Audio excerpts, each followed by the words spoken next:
NPP leader Rakam Sangma has indicated that the Gambegre by-election will primarily be a battle between his party and the TMC.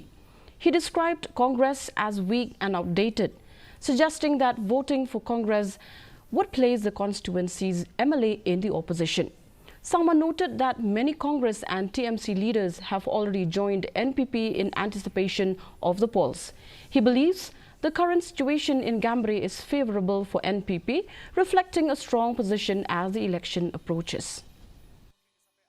I've attended about 9 to 10 campaign locations at the different places of Gambegre, but it's very, very wonderful and very inspired to see people coming in support of NPP. But look like, I also don't know, but looks like, because the politician knows what's happened, but looks like I think the contest is between the NPP and the TMC. As of now, looks like the contest is between NPP and the TMC. But election is election, everybody is very important, because Congress doesn't have the future. Look, you have the testimony that 3 sitting MLA joined the ruling government. Congress become emptied. So therefore, I think there is no future, there is no hope in the Congress. Forget about others. Sitting MLAs shifted the shift to other party. Forget about the people voting back to the Congress. So.